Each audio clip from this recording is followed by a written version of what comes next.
Bonjour à tous, bienvenue, bonjour, bonsoir, comme vous voulez sur Zoc TV. Aujourd'hui, nous allons parler théâtre. Ouais, avec des majors, on les appelle comme ça, de l'atelier théâtre du CERMAC, monsieur Olivier Jean-Marie, qu'on ne présente plus. Bel bonjour Olivier, bonsoir, comme tu veux. Oui, bel bonjour Michel, et puis bonjour à tout le monde qui nous regarde. Bonjour Élie. Et de l'autre côté, monsieur Élie Pénon, à l'Otala, maître à Manioc. Merci. Oui, nous là, et puis bon, épisode pour parler du programme de l'atelier théâtre du CERMAC. Pour faire un état de santé quand même, atelier théâtre, on va parler du programme évidemment, mais vous recherchez des stagiaires aussi. Hein, là. Tout à fait, oui. Les stagiaires, vous pensez qu'il y a beaucoup de stagiaires qui sont intéressés, des jeunes, etc. C'est-à-dire que les gens ont un petit peu peur du théâtre parce qu'ils savent qu'il y a des textes à apprendre. Mais enfin, là, nous avons, pour la pièce d'Aimé Césaire surtout, une saison au Congo. Là, il y a vraiment beaucoup Pas mal de demandes, ouais. Il y a beaucoup de... Nous avons besoin de beaucoup d'hommes. Ouais. Nous avons besoin de beaucoup d'hommes parce qu'une saison au Congo, il y a des militaires, il y a des hommes politiques, il y a... Enfin, on a besoin de beaucoup d'hommes et nous n'avons pas encore trouvé tous les acteurs qu'il nous faudra pour jouer au mois de juin prochain. Donc, tous les samedis après-midi, nous sommes là pour accueillir les gens qui souhaiteraient venir nous rejoindre pour une saison au Congo surtout de Césaire. Voilà. Olivier, de ton côté, est-ce que tu sens le frémissement? Est-ce qu'il y a des gens intéressés? Parce que oui, il a fallu...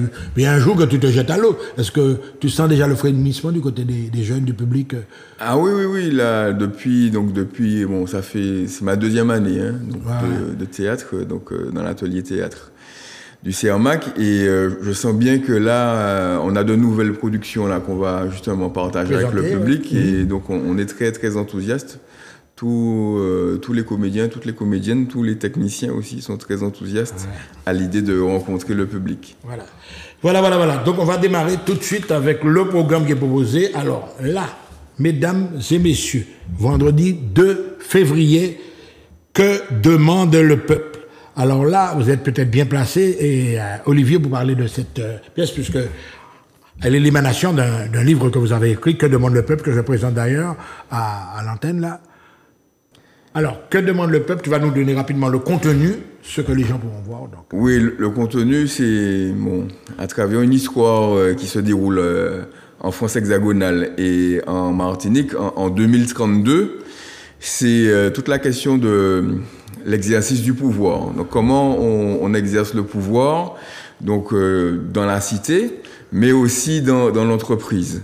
Donc, est-ce qu'on est dans une logique plutôt de domination ou plutôt de coopération?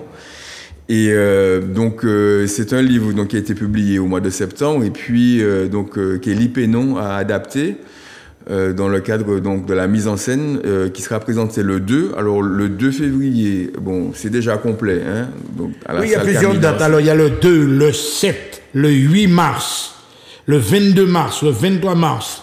Voilà. Ça fait quand même pas mal de représentations. Oui, il y a pas mal de représentations. Donc, c'est gratuit. Hein. C'est gratuit. Ce sont des représentations des stagiaires de l'atelier théâtre du CERMAC. C'est totalement gratuit, mais il faut réserver, comme les places sont limitées. Et donc, vous allez voir sur l'écran défiler les sites de réservation. On a une page Facebook, Atelier Théâtre. Et puis, les gens pourront réserver leurs billets en ligne. Voilà, Élie Pénon, alors là maintenant, metteur en scène, bien évidemment. Élie Pénon, ça fait quand même 5 représentations pour une pièce. Alors, quand même, ça répond à une certaine demande, à des préoccupations aussi, évidemment. Ouais. Tout à fait, c'est-à-dire que, depuis un moment, nous avons... depuis plusieurs années maintenant, nous avons fidélisé un public et vraiment toutes nos représentations, nous remercions d'ailleurs le public qui nous suit, parce que toutes nos représentations sont complètes. Et évidemment, nous avons une petite salle, les places sont limitées, c'est pas comme si on remplissait une salle de 1000 personnes, mais enfin, nous n'avons pas à nous plaindre du côté du public. Le public qui vient nous voir, c'est un public familial, il y a des gens qui viennent avec leurs enfants, ça dépend des pièces, il y a des pièces qui sont plus ou moins adaptées aux enfants, mais enfin, il y a parfois même souvent des enfants aussi dans la salle. Et voilà, donc nous sommes très heureux déjà de ce public qui nous suit, que nous avons réussi à fidéliser au fur et à mesure des années et des représentations que nous avons données. Mais là où nous sommes vraiment heureux, c'est que l'atelier fonctionne un petit peu comme elle n'a jamais fonctionné. Oui. C'est-à-dire que grâce à Olivier d'ailleurs, parce que moi, je suis quelqu'un qui a l'habitude de fonctionner avec des pièces qui ne font pas intervenir beaucoup d'acteurs. C'est-à-dire, c'était un peu mon principe de mettre moins de 10 personnes en scène pour une pièce. Bon, s'il y a 4 personnes, c'est encore mieux pour moi. Mais Olivier est arrivé avec une pièce avec une distribution de 30 personnes. Et bon, c'était très ambitieux. Nous avons réussi à faire la distribution, à trouver tous les acteurs pour jouer la pièce. Et du coup, l'atelier commence à grossir, c'est-à-dire il y a de plus en plus de monde dans l'atelier. Et vous recherchez des stagiaires? Et nous recherchons encore des gens. Surtout pour la pièce de Césaire, hein, pour les hommes, parce que nous avons beaucoup de femmes, mais nous avons moins d'hommes. Et pour la pièce de Césaire, on a besoin de beaucoup d'hommes pour une saison au Congo. Bon, c'est vrai que des femmes peuvent jouer aussi des rôles d'hommes, mais enfin, bon, si on trouvait quelques hommes pour faire les ministres, les militaires, tout ça, bon, ce serait bien. C'est le travail d'Olivier. Il faut que tu ailles parler. Tu vois, non, on a des rôles masculins. Que demande le peuple? Donc, je vois toute la distribution. Pas oublier, maman, là, hein, 2 février, c'est déjà complet. Mais vous aurez le 7 mars, toujours au même endroit. Hein. Toujours au même endroit. 7 mars, 8 mars, 22 mars, 23 mars, à 19h. C'est gratuit et bien évidemment, on vous demande de réserver parce que vous pensez bien que... Oui. Alors, Michel, je voudrais ajouter quelques éléments sur cette pièce-là. Dire que, en fait, je voudrais remercier donc déjà Élie Pénaud qui a suscité l'écriture de la pièce. Et puis aussi toute l'équipe technique qui nous accompagne. Et puis surtout tous les comédiens et comédiennes. Il y en a pas mal, les stagiaires qui nous accompagnent, qui s'investissent, qui donnent de leur temps. Et parce que bien sûr, c'est comme si vous voulez jouer un match football, si vous pas ni jouer à ce pelouse là, vous pouvez pas jouer. Donc les comédiens, les techniciens, et puis aussi, je voulais aussi en profiter pour remercier le CIRMAC pour le fait d'exister. Donc et puis bien sûr son créateur Aimé Césaire, mais aussi tous les gens qui font vivre le CIRMAC au quotidien, qui nous permettent donc justement d'avoir cet espace d'expression, de liberté que nous investissons. Alors même si, bon, quelquefois les conditions sont un peu spartiates, mais ça a existé. Et puis j'invite aussi toutes les personnes qui seraient intéressées à venir s'inscrire à l'atelier théâtre. Ça coûte 85 € pour une année. C'est donné, ça existe. Je ne sais pas dans quelle autre ville de France et de Navarre ça existe, ou de la Caraïbe ça existe. Et on a on bénéficie, je dirais, de toute l'expertise, tout le savoir, toute l'expérience de gens comme Élie Pénaud, et puis de tous les comédiens aussi qui sont là depuis quelques années. La scénographie, Daniel Talbot, de ces personnes-là, etc. Exactement. Donc vraiment, venez, vous allez nous enrichir, vous allez vous enrichir. Donc n'oubliez pas le rendez-vous, hein, à partir du 2, donc c'est déjà complet, mais le 7, le 8, le 22, le 23, que demande le peuple? À voir, à revoir, en famille, comme vous voulez. Alors là, on va poursuivre quand même avec quelques pièces qui vont, calendrier prévisionnel. Alors là, je vois pour 2 francs. Ensuite, il y aura Que demande le peuple, on l'a déjà. Les libres sœurs de Mériba, Chalvé. On va rapidement évoquer quand même les thématiques de tous ces spectacles. Alors, Que demande le peuple, on a compris, pour 2 francs. Qu'est-ce qu'il veut? Alors, pour 2 francs. C'est rien qui pour 2 francs. C'est rien qui pour 2 francs qu'on dit de chanson. Eh bien, c'est ça, c'est-à-dire que beaucoup de gens chantent la chanson mais c'est rien qui pour toi. C'est pour 3 francs et des radis, quand même. Oui, non, c'est Michel, pas les bails. Ah ouais, Michel, pas les bails des francs. Maman la greffe barré, moi. Voilà, c'est ça. Et Francine Nares, donc, a eu l'idée d'écrire la pièce Pour 2 francs, qui est une pièce qui relate les événements de février 1900 au François, cette grève qui avait démarré depuis le Nord et qui arrive à son apogée le 7 février devant l'usine du François, où les ouvriers essayent de débaucher les gens qui travaillent dans l'usine, et ça s'est terminé tragiquement. Tragiquement, on a tiré sur eux, et il y a eu il y a eu beaucoup de morts ce jour-là, 17 personnes, je crois. Donc, Pour de France sera joué le vendredi 16 février, le samedi 17 février toujours, hein? Oui. 23 février, samedi 24, etc. Mais je constate quelque chose, ça tourne sur février, mars. Est-ce que c'est une saison théâtrale? Oui, c'est comme ça que ça fonctionne. C'est le trimestre, c'est le premier trimestre. Hein. C'est le premier trimestre. Il y aura, pour les vacances par exemple, il y aura... Alors, je crois qu'au mois de février, donc on sera encore en vacances, le 22-23 février. Oui. Donc on sera encore en vacances de carnaval, je crois. Mais et l'idée, c'est de... Alors, ce que je trouve extraordinaire dans cet atelier théâtre-là, c'est que rapidement, on passe des répétitions aux représentations. Même si on est dans un contexte, je dirais, familial, amical, mais ça, je trouve ça extraordinaire pour la pédagogie. Ça motive beaucoup les stagiaires. Et on vous met tout de suite rapidement sur les feux de la rap. Et Pour de France, c'était un des premiers rôles que j'ai joué à l'atelier théâtre, donc l'année dernière. Et c'est une pièce extraordinaire de Francine Nares qu'il faut remercier aussi d'avoir écrit cette pièce-là, et qui permet à beaucoup de gens, donc aux comédiens, mais aussi à tout le public, d'apprendre aussi, de connaître mieux son histoire. Mais évidemment, ce sont des documents en quelque sorte, c'est-à-dire des mises en scène, mais sur des faits réels, des faits historiques, etc.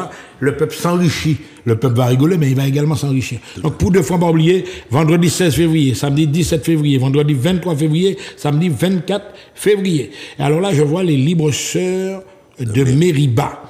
Alors nous sommes là en mars, hein, le mois de mars. Tout à fait. Carême là arrivé, nous en plein carême là. Tout à fait. Libre Sœur de Mériba. Alors, Libre Sœur de Mériba, c'est une autre pièce de Francine Nares qui raconte, comment dire, c'est 4 servantes qui travaillent chez le maître pendant la période esclavagiste et qui vont décider d'empoisonner le maître et sa famille pour se libérer. Donc, c'est une pièce donc qui fait intervenir des femmes. Et il y a sur cette pièce environ 16 femmes en scène. Et c'est une pièce, une très belle pièce que j'invite le public à venir voir. Et tu auras remarqué, Michel, que le travail de l'atelier permet aussi à beaucoup d'auteurs. Nous sommes en train de créer une espèce d'émulation d'auteurs, puisqu'il y a... On a déjà deux pièces de Francine Nares, là, quand même. Olivier, des jeunes auteurs.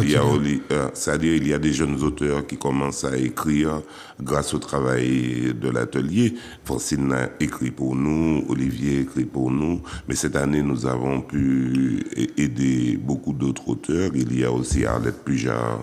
Nous avons deux pièces d'Arlette Pujard, Suzanne et Vinivan, que nous continuons à exploiter. Et il y a aussi la pièce de Léo Ursulé. Donc, c'est beaucoup d'auteurs qui tournent aussi autour de ce travail de l'atelier théâtre. C'est aider les auteurs. Et il y a de plus en plus de jeunes qui arrivent parce qu'ils entendent parler du travail qui se fait à l'atelier, et notamment au niveau de la poésie. Il y a 2 jeunes qui m'ont déjà proposé leur recueil de poésie. Donc tu peux citer oui, bon, on garde ça pour plus tard. Mais bon, enfin, c'est-à-dire que ce que je veux dire, c'est que alors que l'écriture théâtrale était vraiment en berne. L'autre jour, je disais à Olivier, bon, toi qui es un jeune auteur de théâtre, cite-moi quelques jeunes auteurs de théâtre martiniquais. Et on a vu très vite que la liste était très courte. Donc, je suis très content de ce travail qui permet vraiment l'émulation et qui permet à des jeunes auteurs de théâtre de se sentir moins seuls et de savoir qu'il y a un endroit où ils peuvent venir, où ils peuvent participer à l'élaboration de leur pièce de théâtre. Voilà, Olivier, donc il évoquait justement l'émergence de jeunes auteurs, quelqu'un comme Arlette Pujard, par exemple, qui sort, ça commence à marcher, là, elle va sortir le lycée chercheur là, vous allez entendre parler de ça. Et vous pouvez même mettre ça en scène. Tout à fait. Vous allez penser à moi quand même. Bien sûr, Michel. Alors, Olivier, ça, il vient de dire là, il lit des faits historiques, etc., pour de francs, faits tragiques, etc., l'empoisonnement dans l'économie de plantation, sur les habitations, etc. Est-ce que toi aussi, tu es un amoureux d'histoire, un fervent amoureux d'histoire? Pas seulement un comédien, mais je te parle d'histoire, toi tu es plutôt très actuel là, mais Disons que y a une autre pièce que j'ai écrite donc sur Chalvet qu'on va jouer donc d'abord au Lorrain et puis qu'on va jouer dans l'atelier donc après donc au mois d'avril et où en fait je mélange à la fois l'actualité et aussi l'histoire. Oui, pour moi l'histoire c'est quelque chose de fondamental, c'est le socle en fait sur lequel en fait qu'on doit s'élancer vers l'avenir et c'est essentiel qu'on connaisse notre histoire, qu'on la travaille et qu'on en fasse la promotion, qu'on en soit conscient. Tu sais, à mon époque, il y avait alors la compagnie Jean Gosselin, etc., qui passait les classiques, l'avant, mais justement, ces pièces-là, pourquoi vous ne les proposez pas dans le milieu scolaire, Olivier et toi, par exemple? Ah ben, on est en train de le faire. Hein. Oui, on est en train de le faire d'ailleurs. Donc, on est en train de monter cette offre-là. Vous savez que pour intervenir dans le milieu scolaire, il y a toute une procédure, il y a des certifications à avoir. Donc, c'est un travail qui est en cours. Mais c'est pas des chaises botables. Mais nous qu'a fait. Non, mais ça qui a dit là, parce que en vous produisant dans le milieu scolaire, vous pouvez également susciter des vocations. Tout à fait. Penser des élèves terminales. Tout à fait. Est-ce que tu y as pensé aussi? Non, mais bien sûr, c'est-à-dire que pour l'instant, nous avons quand même un petit un obstacle qui n'est pas énorme, mais enfin bon, c'est un obstacle quand même. C'est-à-dire que la plupart des gens qui travaillent avec nous, ce sont des gens qui... Alors, je ne dis pas que ce ne sont pas des professionnels, parce que je leur donne souvent l'exemple de Malavoie. Je leur dis, Malavoie était un groupe de copains et qui se donnaient les moyens de faire de la qualité, de la bonne musique. Et c'est pas parce qu'on n'est pas professionnel qu'on ne peut pas viser la qualité. Si nous visons la qualité, voire même l'excellence, il n'empêche que les gens qui travaillent avec nous sont des gens qui ont un métier pour gagner leur vie et qui font du théâtre un passe-temps, un loisir, à côté. Mais qui travaillent aussi sérieusement que des professionnels. Et donc, ça fait que souvent, nous ne pouvons pas jouer... Ils ne sont pas libres de la journée, quoi. Ils sont libres seulement le soir. Et pour les représentations scolaires l'après-midi, c'est un peu difficile. Ce qui nous reste à trouver, c'est comment on pourrait mettre en place avec l'éducation nationale un projet pour que les élèves puissent venir nous voir le soir. Voilà. On va récapituler un petit peu. Donc, dans l'immédiat, là, que demande le peuple? Pas oublier moment là, vendredi 2, jeudi 7, vendredi 8, vendredi 22 mars, samedi 23 mars, etc. Et puis là, nous arrivons sur une pièce qui a toute son importance quand on sait le poids que ça a donné sur la société. Colo Bast a d'ailleurs fait une chanson intéressante, Chalvet, qui sera proposée le vendredi 5 avril. Alors, Olivier, tu m'as dit que c'est toi un peu qui est à l'origine de... Oui, avec Elie. Donc, en fait, on va d'abord jouer au Lorrain, parce que c'est une commande. Sur les lieux, là. Voilà. Oui, tout à fait. Oui, c'est là que ça a commencé à viver, en janvier 74. Donc, on va jouer au Lorrain, et en février. Et après, on jouera cette pièce-là au mois d'avril. Oui, avril 5, 6, voilà. 12, 13 ans. Oui, exactement. Et cette pièce-là, en fait, ça fait un peu le bilan. On se dit, bon, en 2024, donc 50 ans après, ouais. Qu'est-ce qu'il reste? Qu'est-ce qu'il reste de Chalvet et à quoi ont servi les morts de Marie-Louise, de Dilmani et tous les blessés qu'il y a eu lors de cette grève-là. Voilà, donc l'idée c'est que on est en train de répéter actuellement et donc c'est un regard critique à partir d'aujourd'hui sur les événements de Chalvet. Oui, en position également, Elie, la dame, comment elle s'appelle, Montoy. Montoy, oui. Justement. Ce ne serait pas également l'occasion de pas rendre hommage à ces gens-là? Non, mais bien pas sûr. inclure peut-être en pièce là, mais doit en faire un... C'est-à-dire que, bon, comme Olivier l'a dit, cette pièce, c'est une commande de la ville de Basse-Pointe qui met en place une manifestation pour rendre hommage aux ouvriers agricoles de Basse-Pointe. Dilmani, Marie-Louise, voilà. Tous les ouvriers. Donc il y a beaucoup de manifestations mises en place par la ville de Basse-Pointe principalement, mais avec l'ensemble des communes du Nord. Donc il y aura des Lorrain, Marigot, tout ça vous pouvez voilà, Lorrain, Marigot partout. Donc c'est une commande. Donc nous répondons à la demande de la ville de Basse-Pointe et donc c'est pour ça que la pièce sera créée au Lorrain. Oui, oui. Et c'est une pièce que nous allons bien entendu reprendre, mais la manifestation, c'est la ville de Basse-Pointe qui met en place la manifestation. Et alors on va revenir rapidement sur la pièce qui très très très bientôt. Donc que demande le peuple? On le répète donc vendredi 2 février, bac full. Oui, c'est complet. Jeudi 7. Il y a encore des places. Oui, il y a encore des places. Jeudi 7, vendredi 8 mars, vendredi 22 mars, samedi 23 mars. Donc, on vous attend à l'espace Camille Darcia, n'est-ce pas?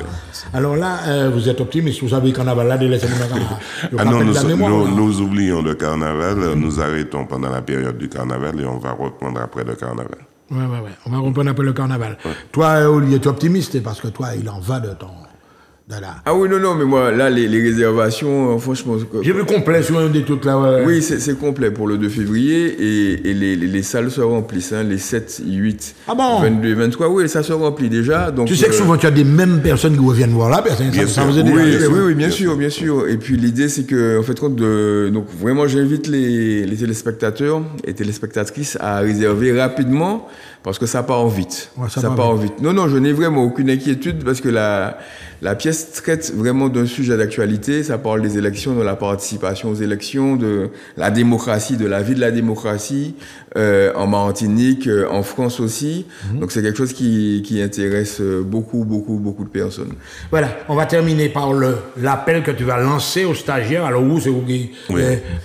Alors, directeur, on va dire, voilà. Recherche des stagiaires pour les représentations. Parlez, nous tout à fait. Alors bon, nous attendons tous ceux qui... Alors il y a des gens qui viennent, hein, il y a des gens qui arrivent au fur et à mesure, mais je sais que les gens ont souvent un petit peu peur des textes à mémoriser. Bon, je suis là pour ça, je suis là pour vous aider, pour vous donner des méthodes pour travailler.